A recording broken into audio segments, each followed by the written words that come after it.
2 police vehicles in the pursuit.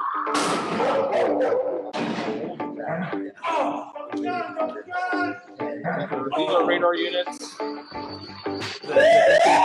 can see some tools here that we keep staged inside the We also found a couple of suspects hiding on rooftops with the drone, which we would not have been able to find. We have an outside rec area, so I'm going to walk over here so you can see. We pared down the table areas.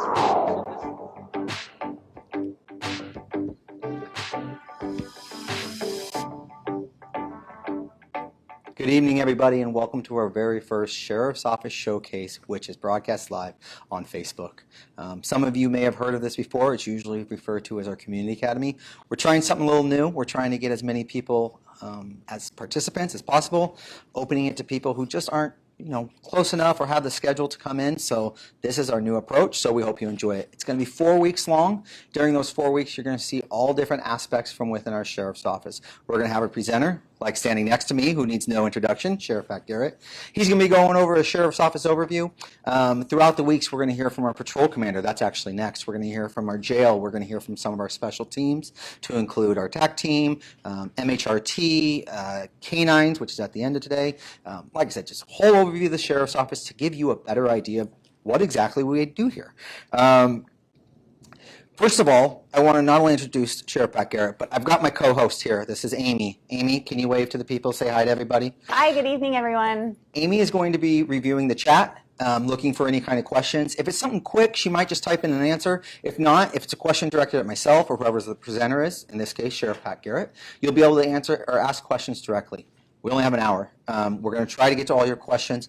If we cannot get to all your questions, feel free to message us on Facebook. You can also send us an email. Amy's going to put that in the chat here in a little bit in our public affairs account, because we want to answer your questions. So like I said, we are going to try as hard as we can. We're going to stick to the questions on the topic that we present today. Later in the weeks to come, you'll be able to ask additional questions, but for tonight, we're going to stick to the topic. So no further ado, are you ready? I know you got a presentation. I'll step aside. All right, thank you. Thank you, Danny. Wow, we're glad you're here. I'm Washington County Sheriff Pat Garrett, and our vision at the Sheriff's Office is enhancing public safety by fostering a culture of professionalism, compassion, and trust with the communities we serve and on our Sheriff's Office team. I'm humbled and honored to be able to join you tonight, even if it's virtual, to provide you a high-level overview of Sheriff's Office services and not steal the thunder of our other leaders and subject matter experts who are equally excited to share the work that we do with you to keep you safe and your neighbors safe. My overview is going to cover briefly history, the responsibilities of a sheriff and a sheriff's office, an organizational breakdown. I'm going to talk a bit about our budget, super important. That's been a topic of discussion regionally and nationally, really, really important. I love talking about that. And then we're going to close with our organizational values and how they impact the work that we do. Slide, please. The patch on our shoulder, it says Washington County Sheriff's Office 1843, yet our state became a state in 1859. We have the year 1843 on our shoulder patch because that is the year that Joe Meek was voted in to be the first sheriff to serve our community. It was during a meeting, among other things, to talk about how to protect livestock from wolves and whether or not to align with the colonies or in some other way. In addition to serving as our community's first sheriff, Joe Meek also served as a provincial legislator for a short period of time. He served as the state coroner. He was also appointed the first U.S. Marshal for the Oregon Territory. And in 1848, he was part of a trip that went back to Washington, D.C. to meet with President Polk and lobby for the Oregon Territory to be officially established, and was successful. Slide, please. Sheriff's Office duties. So Oregon state statute assigns a range of duties to a sheriff and his or her staff. We checked in late 2020 and there were 913 Oregon state statutes which mentioned the sheriff. Many of those statutes assign specific responsibilities, and then you can see them here on this graphic. The responsibilities down the left side, highlighted in yellow, are unique responsibilities to a sheriff those down the right, we share those responsibilities with other partner agencies. Unique duties of a sheriff include search and rescue, operating the only county jail. You can see the list for yourself. Securing the circuit courts. The sheriff is the only agency to do that. Maintaining custody of all arrest warrants in the county, that's a sheriff's responsibility. Down the right side, let's see, the third and fourth bullets, arrest and commit persons to prison who are guilty of public offenses. That is statutory language for our enforcement mission. And we share that responsibility with our municipal partners who we work alongside day and night. The bottom responsibility, conserving the peace in the county, that is the overall responsibility assigned to a sheriff, and we draw our mission from that responsibility. That is conserving the peace in Washington County, and then we add through values-driven service, which I will cover a little bit later. Slide, please. So if you live in, it's our honor to serve you, whether you live in a city, whether you live in the urban, unincorporated area, outside a city, but in a kind of a suburban, urban area, or whether you live in the rural areas out in the country. If you live in the country or in the urban, unincorporated area, we are your primary 911 responders. We are your public safety service providers. And if you live in the cities, we also serve you through like operating the county's only jail and through serving civil orders of the court. We're the only agency to do that. That includes summons, subpoenas, restraining orders, child support documents. It's a big job, and we have a civil unit that does a great job at that. We also serve you in the cities by working on interagency special teams, like our tactical negotiations team, our crisis response team, our crash accident reconstruction team. These are interagency teams that do a great job serving you in many different ways. What you're seeing now is a video of Washington County, and it's going to focus in on our urban unincorporated area, or our service district, which is also known as the Enhanced Sheriff's Patrol District. So these are residents that live in the highlighted areas. They're outside the cities, but inside that urban growth boundary. And that is a service district in and of itself. The way that we provide services in that district, over 200,000 residents, and you can see in the center of your screen is Aloha, and off to the left is the community of Bethany, which is on the north side of Highway 26. That's served through two main funding sources. The first is our general fund and our public safety local option levy fund, which provides residents everywhere in unincorporated parts of the county a half a deputy per 1,000 residents. And then on top of that, in the urban area is another half an officer per 1,000, which gets us 1 deputy per 1,000 residents in the service district, again highlighted in yellow there. And that gets us urban level services, very comparable to a city, perhaps slightly less, but it enables us to respond to 911 calls immediately, investigate major crimes like a homicide, violent felonies, and also lesser crimes, which are equally important, like stolen cars, stolen bicycles, vandalism, or trespass. That's how we can get that done in the urban unincorporated area. Jumping over to an organizational overview, this slide just shows the staff and how they're organized. Of key importance among our enforcement staff, that's our patrol deputies and detectives, and our jail deputies, 48 are dual certified. They've been to both the police academy and the state corrections academy. That makes us nimble at responding to urgent needs, whether it's in the jail or in the community. Our deputies are really nimble at being able to adapt and meet the needs that our community has in almost any kind of emergency. I also want to highlight our very strong volunteer program. Over 293 or thereabout active volunteers. I'll just give you 2 examples of some of the great work they do. So we have therapy dogs that come inside the jail and visit our adults in custody. And when the therapy dogs come into a housing unit, it just lowers the temperature in that unit. Our adults in custody love to visit with our therapy dogs.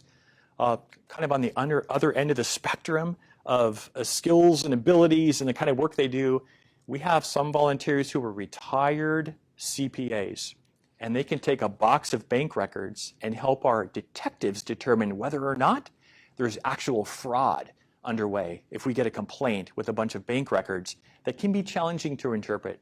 Our volunteers are just as committed to serving you as any of our full-time staff, and we're really lucky to have them. Slide, please. Over to our budget. I love talking about this because it's important to understand how we are resourced to serve you. Of our total budget, $133 million to serve a county of over 600,000 residents, 87% of those funds support people and equipment. At the end of the day, our work is about people serving people. So the vast majority of that budget is to support our people serving you. The general fund is depicted on the right in blue. That's the largest of the fund, and that is derived from county property taxes. It's the basic and elementary public safety services which are critical to keeping you safe. This fund supports 136 staff in patrol, investigations, records, civil, public information, forensics, and property evidence. And the jail, it supports 198 staff to operate the only jail in our county. It's worth noting that the Oregon Criminal Justice Commission has said that our jail is the second smallest jail in the state per 1,000 residents. So for a county of our size, we have a small jail. It's worth pointing out. And so we have to make very, very efficient use of those beds that we do have. The general fund also supports 8 personnel at our Public Safety Training Center. Training is incredibly important to prepare our staff to do challenging work and to provide excellent customer service. This funds also support our national accreditation. You want a police agency that is nationally accredited, as is the Sheriff's Office. In addition, our jail healthcare is accredited nationally. Our forensics unit is accredited nationally. And we have another accreditation. There's 4. One slips my mind at the moment, but that's an important part of being supported by our general fund. We take advantage of several grants to maximize on a federal and state level the services that we can support to keep you safe. Traffic safety grants, Victims of Crime Act grants to help our seniors who may be victims of crime or to provide them crime prevention so that they do not become victims of crime. Those are important grant funds. Next on that budget slide is our Public Safety Local Option Levy. That fund is approved by voters. These are restricted funds, so we only spend those dollars on programs that voters have approved. And in this case, it supports 54 patrol deputies and detectives to provide services in our urban unincorporated areas and our rural areas. It also funds 18 jail staff necessary to run an entire housing unit in our jail.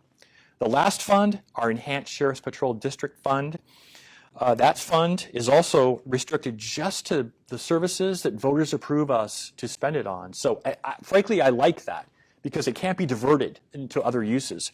That supports 152 first responders and support staff, equipment, and training to serve our urban unincorporated areas. Slide, please. Our 3 organizational values: do your best, do the right thing, treat others the way you want to be treated. Do your best just ensures that we follow our commitments that we have to serve the community in the best way. Do the right thing means just filtering our decisions through what's best for the community first and foremost. And then treat others the way you want to be treated is just understanding the perspective of others to help us ensure that we deliver excellent customer service. I'm going to leave you with 4 thoughts. Number 1, thank you for sharing your evening with us. Number 2, I have to commend our staff for enduring these past 18 months, the pressures of COVID and related pressures. They have served extremely well. I'm very proud of them. Number 3, we're a learning organization. We draw on lessons the community provides us from national experts and our own staff's experience, and we recognize we are continually learning and focusing on being better. Lastly, we're hiring. If you know a professionally minded, community-focused individual who wants to do some of the most important work they can for their community, please have them get in touch with us. They can go to joinwcso.com. That's JOIN, WCSO.com. We would love to talk with them about joining our team. Thank you. Thank you, Sheriff. Already got a quick question for you. Yes. On the vehicles, it says accredited in 2004. Someone's asked, what's that mean? Yeah, so we first achieved national accreditation with a Commission on Accreditation for Law Enforcement Agencies in 2004. Every 2 to 4 years, we get inspected to make sure that we are maintaining that accreditation, those high standards of accreditation, and we've been able to maintain accreditation throughout that entire time frame. 2004 was just our first year. Perfect. Amy, any other questions that have popped up for the Sheriff? We do have a couple other questions. So we have Anthony who's asking, what's your favorite part of the job? My favorite part of the job, oh gosh, okay, I have a tie. One is talking with community members. I learned a lot about how we're doing when I talk to the community, what their needs are, and how to interpret those needs into services that we can provide, or work with partners, right, to provide those services. And the other thing, frankly, is just visiting with staff. When I get inside the jail and I see firsthand the amazing work that they do, when I ride with a patrol deputy or go on a search warrant and see firsthand their professionalism, their commitment to the community, it always energizes me to see that in action. Thank you. Awesome. And then we have a comment from Kathy. She says, I hope with all the places you have to be that you'll go in pairs because we want you all to be safe. So maybe you might describe how patrol deputies respond to calls. Wow, Kathy, thank you for that. Thank you for that thought. You know, patrol deputies, we have I will say, an amazing training center. Training is a priority for us to keep our staff safe and our community safe. Part of that training is to equip deputies with the knowledge, skills, and abilities to protect themselves. We have sufficient staff that if it takes 2 deputies to respond to a potentially dangerous incident to keep themselves safe, in almost every occasion we can do that. We can respond in pairs. But frankly, most of the work that our deputies do day and night can be done on an individual basis, but they are very aware of their safety, and like you, we do everything we can to want to keep them safe. Awesome. And we're getting a question about ride-alongs and if they're available at this point. You know, I'm going to have to defer to my co-host here. Currently not. We're still following some COVID protocols. So as of right now, we are holding off on them. Soon, we hope very soon, we just don't have a date as of right now, when we're going to continue to offer those. But if you do want, in the future, once they do open up, you can go to our website. At the website, there's actually a link where you're able to apply to get on the list to go on a ride-along. We can only do so many a night. We can only have so many within a month. That's just kind of some rules, not only to keep the deputies safe, but to keep the people who ride with us safe. So get on that list. Once it opens back up, it's going to fill quick. But like I said, give us some time. We're just still trying to make sure everybody is safe.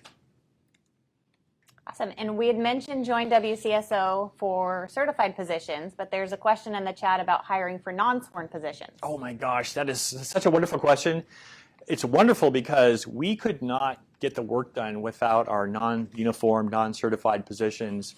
They are essential to our mission, and joinwcso.com provides information about the many career opportunities for those who are not ready to wear a uniform. That's just great. They do fantastic work here for us as well. This might be actually a really great segue question for one of our future sessions, but Anthony comments, because you mentioned the jail. I thought our jail was big, but then again, I've never seen it from the inside. But we will give them the opportunity to see it from the inside. Absolutely, and that's week 3, correct? Week 3, November 10th. We're going to do a walkthrough? Yes. You'll be able to see some of the pods that are inside there, see an actual cell. It's amazing if you haven't seen it. It is a state-of-the-art jail. It's just a little small. Our county has grown so fast for so long. It's just, frankly, it's outgrown the capacity that we have in our jail. And, I just have to be really transparent, too, about the impacts of COVID. So our capacity is down about 15 to 20% because we have to maintain some distancing to keep our adults in custody safe. We've been able to avoid an outbreak of COVID during this entire pandemic, and it's because our jail staff have taken extraordinary measures to keep people healthy and safe.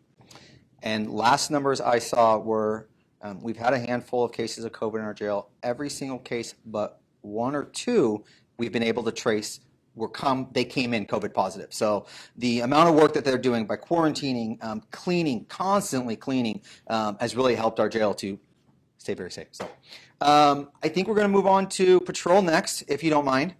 I'm not trying to kick you out, but I kind of am. So You're the host. Okay. I work for you. Okay. Well, thank you very much, everybody. We have that recorded. Next, what we're going to do is we're going to bring up Commander Marzilli. We talked about the jail. Commander Marzilli is kind of in a unique position.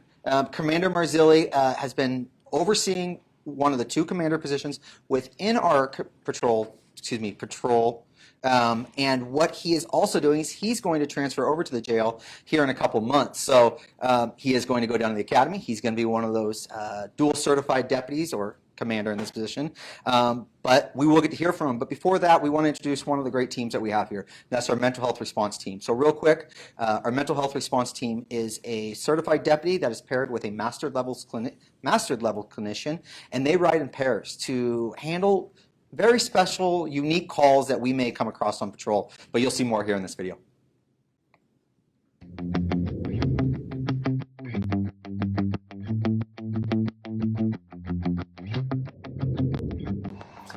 Hi, I'm David Huey. I work for the Washington County Sheriff's Office in the Patrol Division.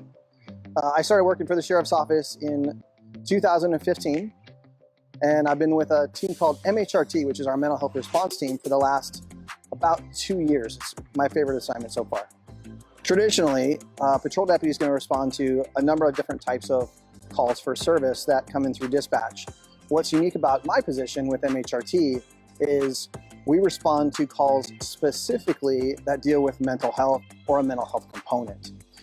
Some of the differences specifically are going to be additional training that MHRT or mental health response team deputies receive for crisis intervention training or other mental health first aid type things.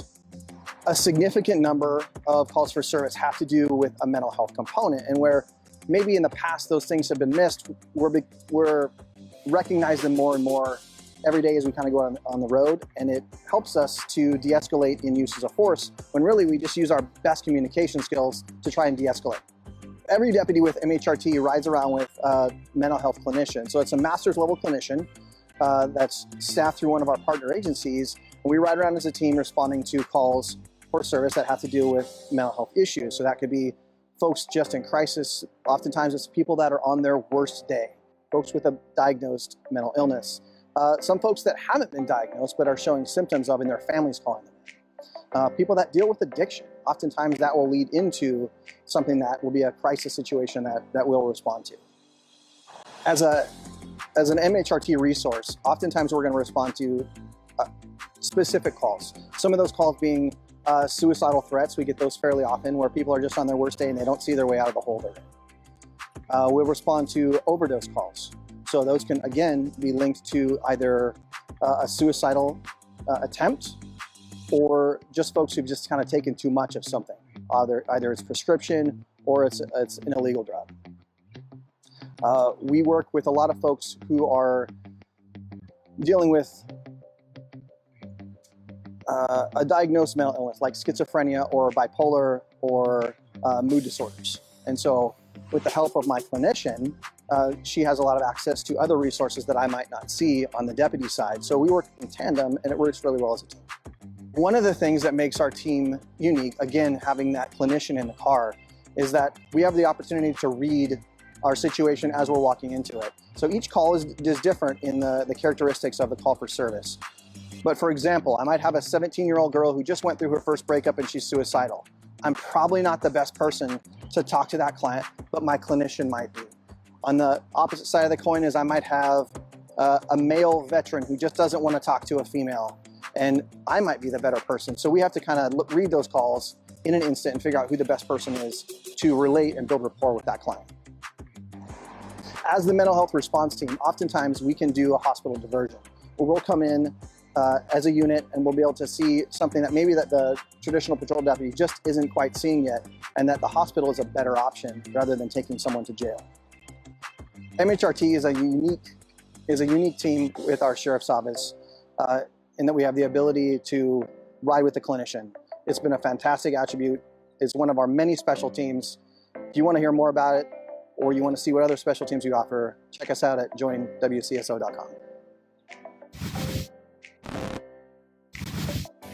With mental health increasingly becoming an issue local law enforcement has to deal with, more law enforcement agencies are trying to work on ways to respond to that. The Vancouver Police Department, for example, recently announced it would be adding full-time mental health responders to work with its officers in the field. As Fox 12's Simon Gutierrez explains, the Washington County Sheriff's Office has had a running start at that kind of program, and deputies say it's paying dividends at the street level. Responding to calls, Deputy Shannon Wild generally prefers a soft landing. I just really try and be myself. I humanize myself. I usually introduce them by my first name. The people she encounters on a daily basis are often struggling with something. What typically happens when you get on a scene? Like, what's that interaction like? It's for the most part, it's really positive.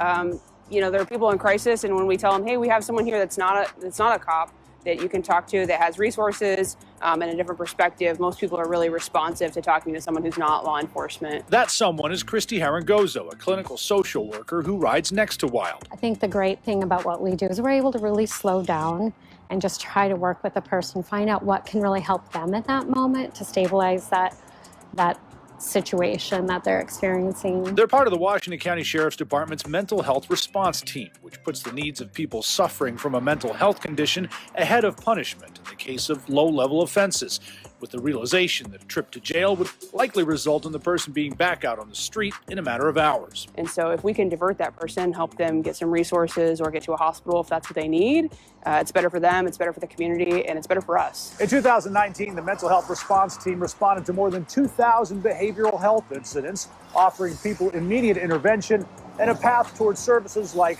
counseling or drug treatment. The team also responded as support on more than 3,000 criminal investigations. I think most of the time people are really receptive to the fact that we're out there and that I'm coming as a civilian and as a counselor. In the event that a person isn't receptive or wants to be left alone, Wild says they typically back off unless they think that person is a danger to themselves or someone else. But Wild says most people appreciate the opportunity to talk. There's a common misconception out there that people with mental illness are dangerous and violent. And of course they can be, but that's not the norm. Most people we go out in the community and engage with are calm, they want help. In Washington County, Simon Gutierrez, Fox 12 Oregon.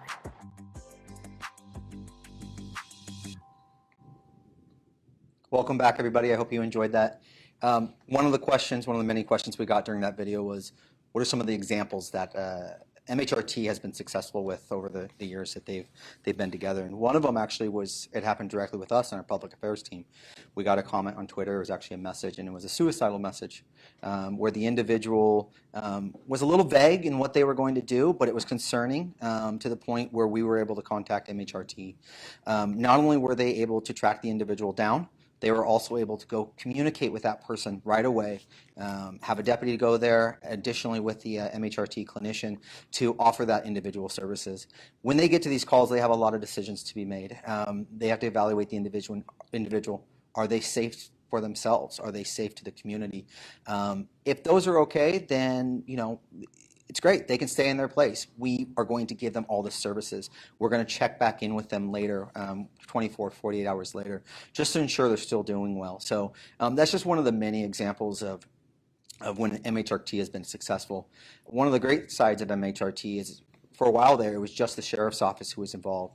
Recently, Sherwood, well, they've been on for a little bit intermittently, but now they're on full-time. Beaverton Police is full-time MHRT unit. We have Hillsborough has full-time MHRT, and then our South Cities partners, which consist of Tiger, Tualatin, King City, and Sherwood, they're doing a rotation between all their agencies to facilitate another MHRT unit. So it really is a county-wide team now, and we're so happy. It's been around for over 10 years, Yep. And to have everyone else join on and get more resources out there, it's just going to help our community. I was told that our public affairs manager, all of our bosses, sent a message saying that I need to get off my phone. I am monitoring the chat, so please don't get me in trouble, but this is why I'm looking at my phone. But I will set it down. Amy's going to monitor the chat for me. We had another question about our uniforms. You and I are kind of wearing a few different things here, and the biggest difference, obviously, is my exterior vest. Do you want to kind of explain what you're wearing there? Yeah, this is the, I guess, old school uniform is what you refer to it as. It's the police duty belt. We have our handgun, handcuffs, taser, OC spray. Everything that we need to do our job on a daily basis away from the vehicle is on our belt. And this is the way it's been for years. It was a leather belt to begin with, and now they've transferred to more quieter gear. It used to squeak and make a lot of noise when you walk. Now it's a lot quieter. And then a few years ago, we transitioned to the load-bearing vest, or the external vest carrier that you have. Yeah, and there's pros and cons to it. It does help the lower back or the back in general. It takes the weight off your hips, but it looks a lot different. It may not give that professional look, but from a functionality purpose, when you're out on the road, I will tell you hands down, I do really enjoy this vest. But we do get some comments that people don't like the look of it, and it's the great thing about our sheriff's office. We get options. You can wear whatever you want. Obviously, he does have a vest underneath there. Mine's built in. So it's a preference thing, and we have, I don't know if we're 50-50, 60-40. We're probably a little bit more in the patrol division to the load-bearing vest. Because I'm a commander, I'm at my desk most of the time, and this is more comfortable when I'm sitting at my desk than that. Yeah. And so that is also a practicality thing for me as well. So let's dive into patrol. Yeah. How large is it? What is patrol? If you don't mind going over, just overview. Yeah, but the patrol division is the largest public-facing division of the sheriff's office. We have a huge sheriff's office, and we have a lot of people behind the scenes that help us in other divisions like the jail and our services and our records division. But the patrol division is out on the road responding to calls for service, police calls for service. We have 235 certified staff, uniformed staff, and 9 support staff. The 9 support staff really, I could go away for 3 weeks and nothing would happen. If our support staff went away for half a day, we would grind to a halt. So that really is the key to keeping the division working. As a patrol division, we respond to over 96,000 calls for service.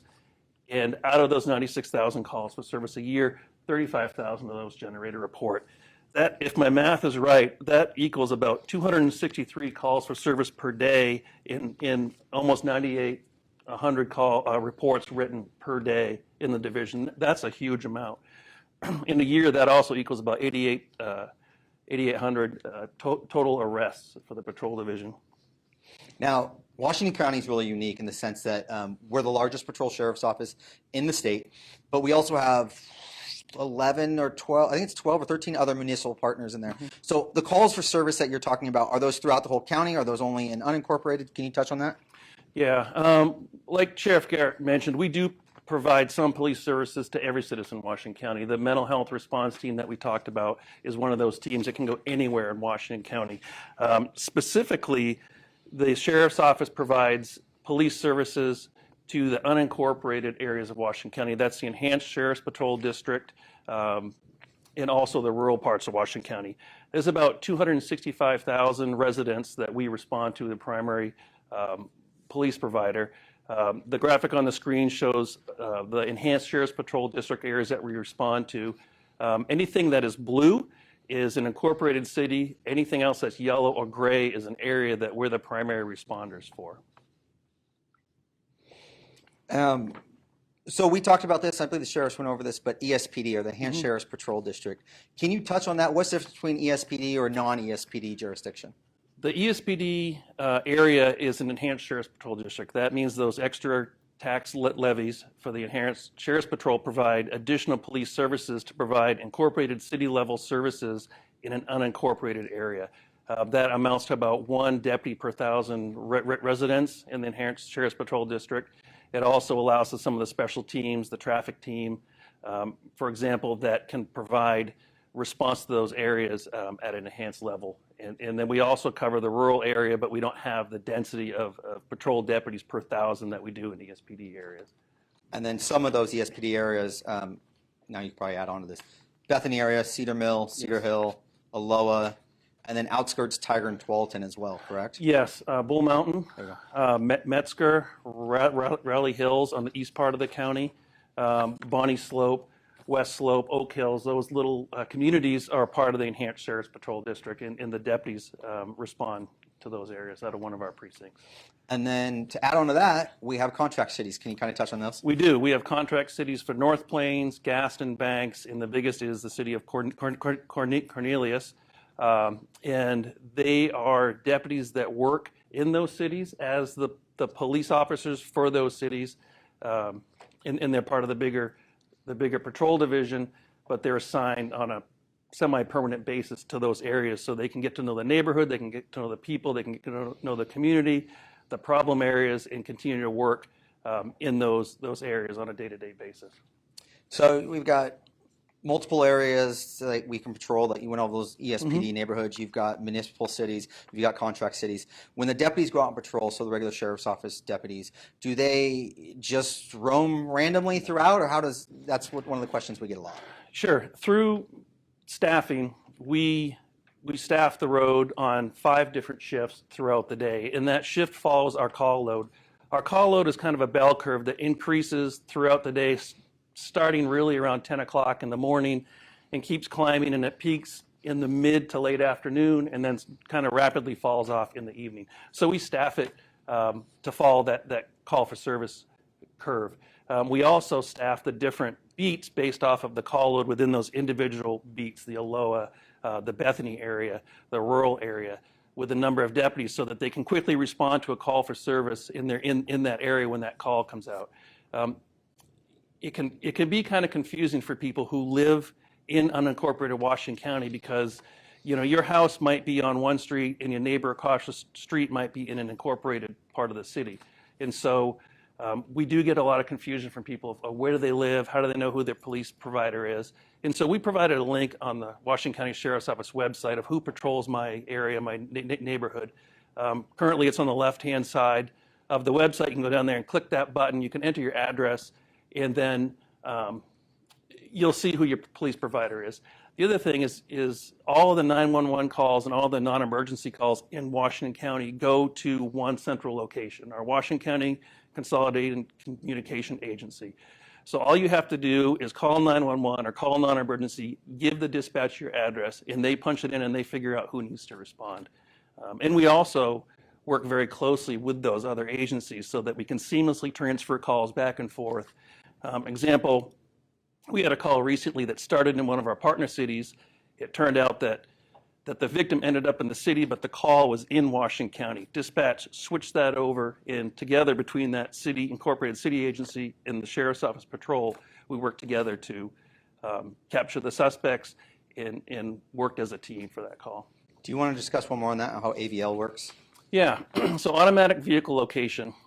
Every car, every patrol vehicle has a GPS in the vehicle, and our dispatch center, and actually anybody with a computer in the car can see where the other cars are. So when a priority 1 call comes out, we have different priorities.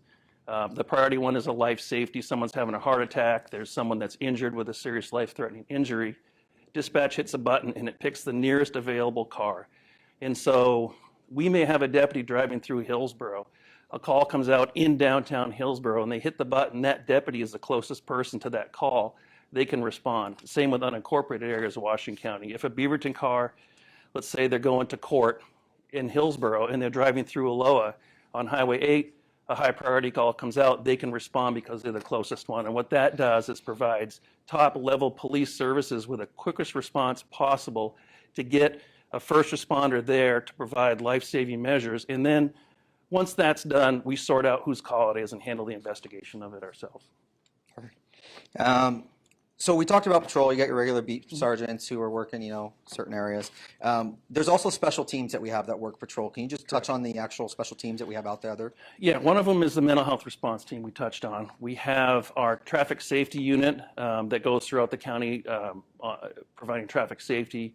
We have our crisis negotiation unit, which is a multi-agency team that has crisis negotiators for people who are in crisis that they need someone to talk to.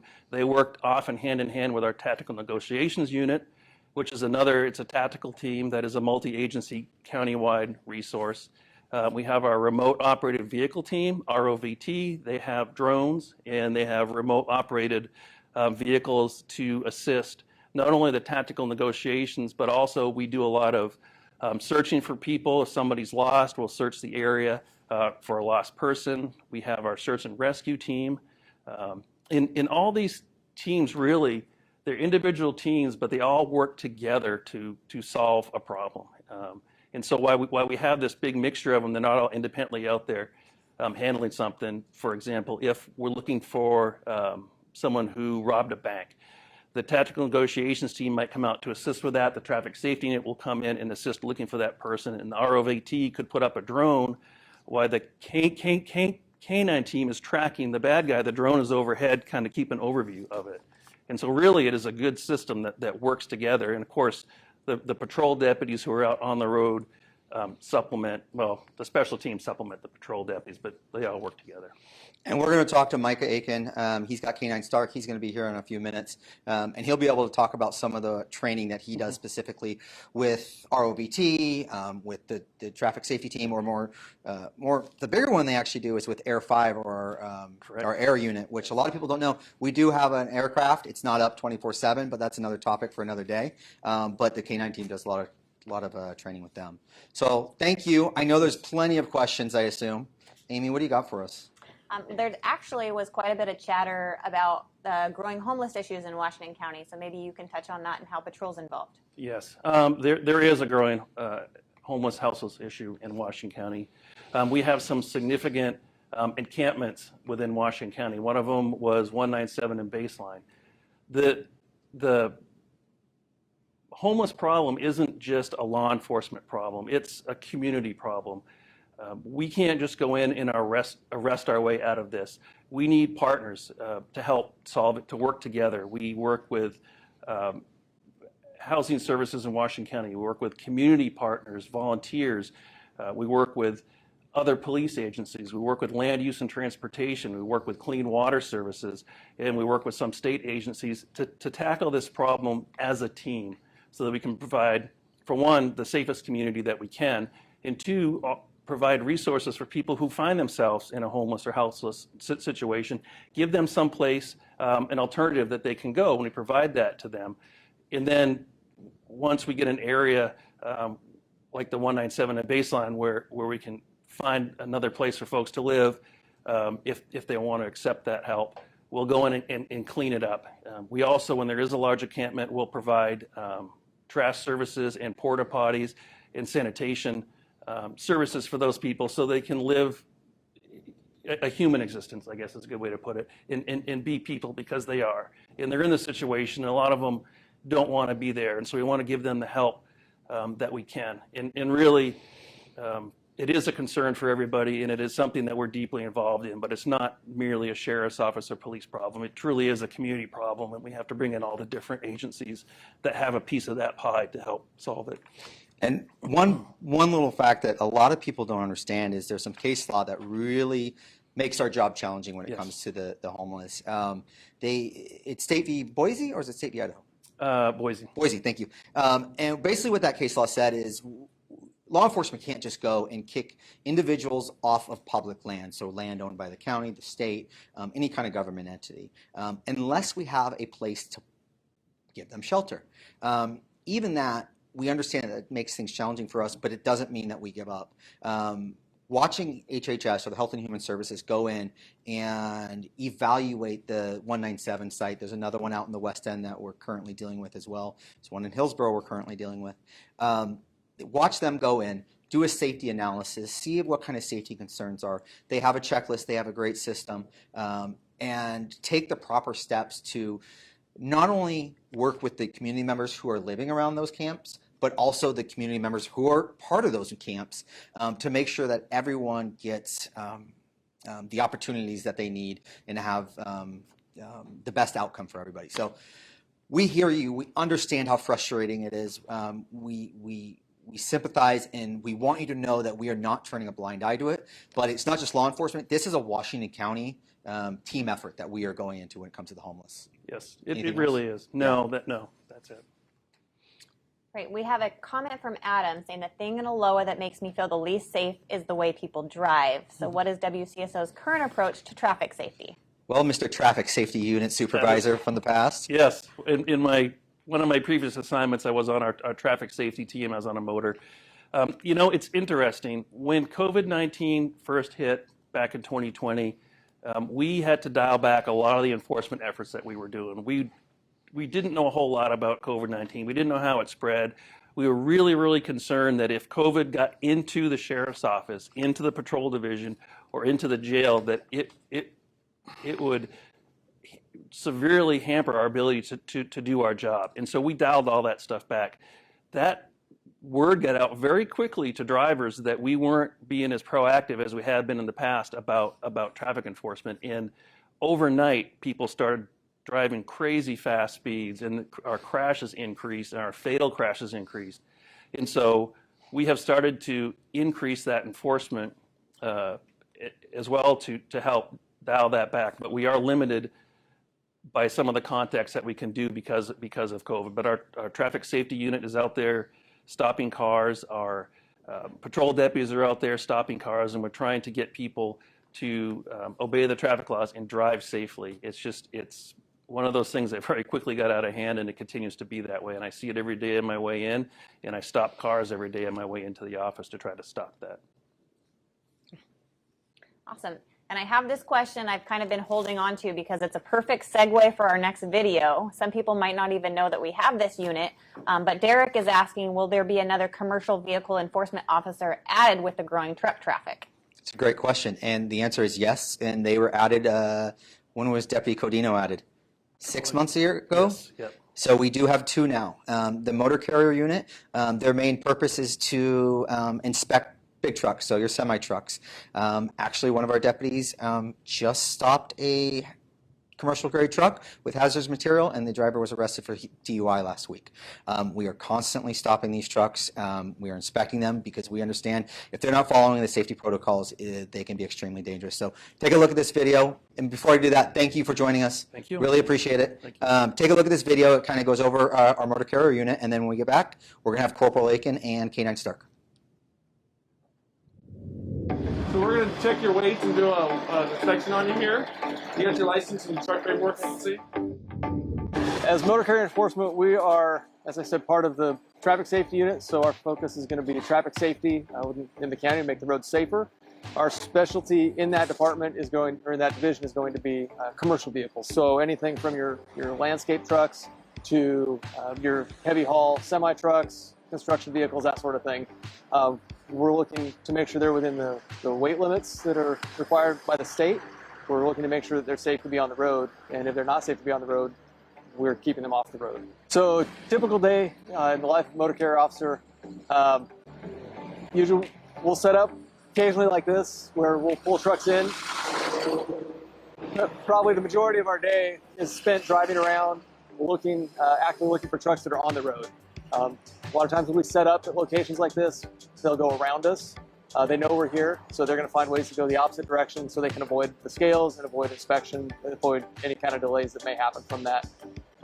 So frequently we just drive around roads of the county where we know there's truck traffic, if we know there's construction going on, or we know there's a pit that's having trucks come out that are heavy, then we'll start working outside that pit. We'll get trucks coming and going from there. We'll get weights on them to make sure they're within the legal weight limits of the state. We're looking for stuff that's falling off the truck, loads that are leaking out the back, sifting over the top of the back, things like that. Did you set your brakes? No. You go ahead and set them, and then you can go ahead and close your hood up. By us having this position and being certified to do the level 1 and level 2 inspections, we have the authority and the ability to put these dangerous trucks out of service. So if we see something that is a critical violation of the safety condition of that truck, we can put it out of service, and it doesn't leave that spot until that's fixed. Without that, we see that frequently, but there would be a lot of trucks on the roads that are not safe to be on the road. He's full, he said too. So, yeah. If you don't have officers or deputies that are doing specifically commercial vehicle enforcement, it can be a big deal because there are a lot of trucks out there that should not be on the road, and traffic safety is important for everybody.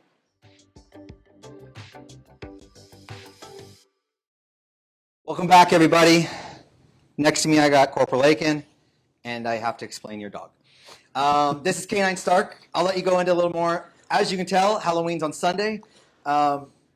since I think the day Stark was born, he has always worn a costume for Halloween. And if you don't mind, real quick, when you talk about your captures, how many captures do you have while Stark was wearing a canine costume or a canine outfit, or Halloween outfit? We've had several between the first time he ever got one, or back when year one we were working with him. I put a little Sheriff Woody on his back, and he got a capture that day. And basically, I think every time I put him in a costume, he gets a capture.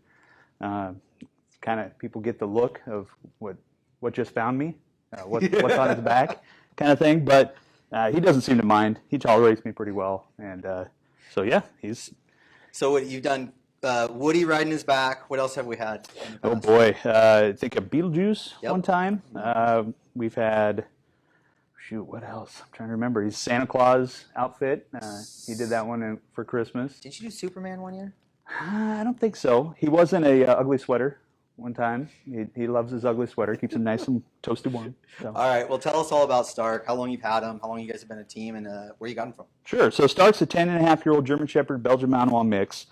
We got him down in California. Born and raised in the U.S., but parents were both from Europe. We got him in 2012. Certified back then, and he's been working ever since. Working hard. He was a dual certified dog, narcotic detection and tracking, up until about a year and a half. We changed that out and stopped doing the narcotic detection side. Gotcha. Canine team. What do you guys have? How many are on the team now? It kind of changes periodically, but what are you guys working with now? It does change. It changes depending on staffing and dogs and stuff like that. But as of right now, we have 5 patrol dogs and 1 narcotic detection dog that's solely dual purpose or single purpose narcotic detection. Most are either German Shepherd, Belgian Malinois mix, but we do have one that is a Dutch Shepherd, maize, all black with a little brindle in his undercoat. And yeah, that's what we have now. The patrol dogs are all on a schedule, shift schedule, and work patrol, and go on our 10-hour shift with our dog and work the road, taking calls, and when a dog call comes out, we head out that way and deploy our dog depending on what the circumstances are. Okay. So when you say, we talked about captures a lot, and I think we've kind of passed that part of what exactly a capture is, and you find somebody, but what is the dog doing? Talk about what are they doing, how are they tracking this person, and then when they find them, what do they do? Like, a lot of people think that they just go and bite them or maul them or whatever it is. Talk about that. Sure. So all our dogs are what we call find and bark dogs. That's how our policy is. And we train them to give us an alert when the dog gets close to the source of fresh human scent. So that is bark, scratch if they're behind a door or something like that, and give us some indicator before they're given a command to go actually apprehend the suspect by bite. And there's several factors that has to be in place before that happens. But our dogs are all trained to track fresh human scent, which is just the odor that comes off a person. And everybody has their own individual odor that they emit during a time of day. Everybody smells different based on soap, even what you ate that day. Maybe you ate something spicy. Well, that stuff comes out of your pores. And then the skin grafts that actually you shed during the day. And believe it or not, you shed a lot more skin grafts than you think you do. And so that's the kind of stuff that the dog is tracking. And basically, we just take him to the last known location that the person was seen, give him a track command, whatever that is, depending on the dog. He'll sniff that area, pick up the track, and off he goes. So it's a breadcrumb trail, but of dead skin cells. More or less, yeah. Gross. Yeah, that we can't see, but they can smell. Okay. And I think one of the number one questions you guys receive is, do they go home with you, and what happens when they retire? Sure. So, of course, they go home with us. We don't have a boarding place that we can drop them off at night. Military is slightly different. Military, they have a boarding area that they're required to bring them back, and they don't allow them to go home with. We don't have that. We take the dogs home. They have a kennel at home. And my dog will have has a kennel in the garage because of his age. He's an old man. And then when they do retire, we get the first option to keep them, whether that's we want to keep them with our family or hand them off to another maybe handler or somebody who wants a working or former working police dog that can handle them. We're not just going to hand them to anybody. These are trained animals that have been trained for years to find people. And so we're not just going to hand them off to anybody in the community and say good luck. That's not really what we do. Yeah, and if you don't take them, I want them. Good luck. Yeah, that's what I thought. Let's go with a couple of questions. I assume we might have one or two. Yeah, no big surprise. We have a lot of love in the chat for start. Okay, that's good. But Mike has a question. How are canine resources deployed? So on each shift, we have them kind of broke down into the best coverage that we can actually get on our shifts. Since we only have 5 dogs, we have to kind of spread that out and hit as many shifts as we can. But as far as their resources go, the dogs will ride with us. We'll go take calls, do things like that until a dog call comes out that is in our area. So Washington County, unincorporated area that we cover. Sometimes local cities will call us and say, hey, we don't have a dog working. Can we get one of your dogs? And vice versa. If we don't happen to have a dog working because of shift coverage, then one of the cities that have canines will actually come help us out. So that's not like what we were talking about earlier with like our TAC team or our CNU, where it's a multi-agency team. It's just you guys all have your own teams, but you help out? Correct. Yeah, it's the mutual aid agreement that we have throughout the county. We all help each other out when that particular resource isn't available. Perfect. Now, are the dogs trained in foreign languages? That every dog is different. So some dogs will come with some commands in them, whether it be German, Dutch, Belgian, anything else like that. Some of these dogs even come in Spanish, I've heard. My dog has a mixture of French and Dutch and English commands. So it's quite the mix. Bilingual. He's a bilingual dog. Nice. That means you have to learn the language too, though. One word of it. That's really all I got to learn. What is training like for you guys? So we train every other Wednesday for patrol. We do a 10-hour shift of training. We'll go out and we'll do a mixture of whatever deployments that we need to work on and that are in our training manual. And that'd be tracking, area searches, building searches, anything that we do on patrol. We want to go train to most realistic as it can be to give the dogs that picture of, hey, this is what you might do out on the road. And so we'll do 10 hours of training every other Wednesday. Narcotic detection does the same thing. They do 10 hours of training. They're very high trained narcotic detection dogs. It's really not a witchcraft as it has been stated in the past.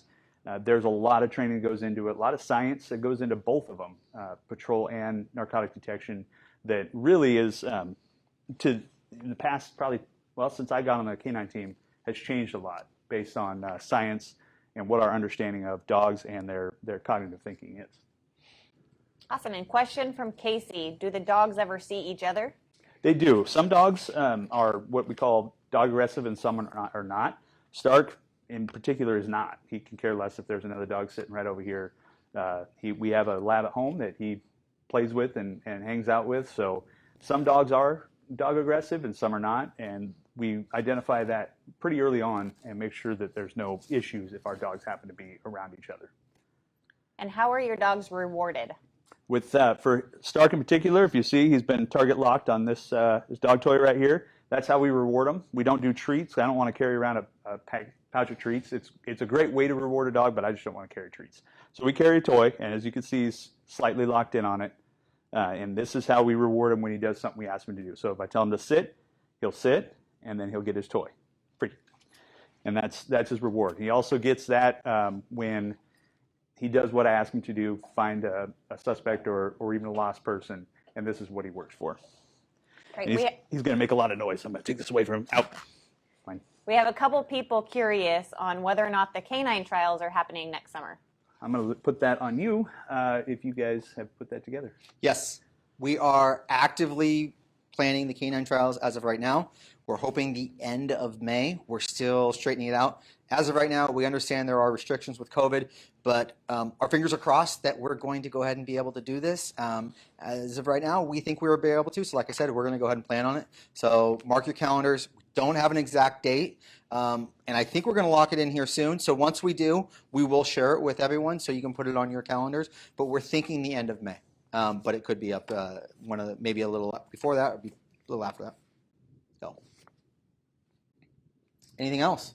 We did have a question about forensics, so maybe we can use that as a segue for following weeks. Yeah, so let's talk about next week. First of all, I want to say thank you to Micah and Stark, Corporal Lakin, sorry. Thank you for coming out here. Thank you for talking, sharing your beautiful costume, and taking a little bit of time out of your shift. So absolutely. Next week, what do we have? We have investigation division, right? So we're going to tour some of the vehicles. One of those is going to be our TNT, or the Tactical Negotiation Team. We're going to tour one of their, is it the Bear we're touring? The Bear and the CNU van. Yeah. Perfect. And the CNU is the Crisis Negotiation Unit. Let's see here. What else are we going to hear about that's important in investigation unit? We have Commander McCrae. Commander McCrae will be here. He is the commander who oversees our investigations, and so he'll be able to talk to you about our investigation unit, how we have multiple different divisions within investigations. We have a property crimes unit. We have our our violent crimes unit, SIU, which is Special Investigation Unit. So we'll talk about all of those. But the investigation question, when it comes to forensics, that's week 4. Week 4, correct. So we're going to get to week 4. We will make sure to get that answer, because I could generically answer that question, but we want to be able to get you the answer from the expert. So that's what we're going to do. We'll wait till week 4. We got that marked down, that question. Other than that, we want to be mindful of your time. We might stay on a little bit later to answer a few more follow-up questions if there are any more. Amy's just checking through the chat. Other than that, we will be back here next week. Now, when I say here, I'm sorry, we'll be back here on Facebook Live. We're going to be over in our training unit, our public safety training center. It's over a couple blocks away, brand new, state-of-the-art facility. We will be in our scenario village. You got to come check it out. It is one of the most advanced training units, probably not only within Oregon, but within this region. It's the only mock jail that we have that we know of that's even in this region. So take a look at it. You'll see it. We'll be able to point some things out. Other than that, I think we got everything done. We really appreciate you joining us. First time. Let us know. We want to hear feedback from you. If you have questions, send it to our public affairs email address. Amy's throwing that in the chat now. If you have any feedback for us, please give it to us. We can take some constructive criticism. We do like compliments, especially me, so feel free to let those flow in. Other than that, thank you. We appreciate it. And we will see you next week. Bye, everybody.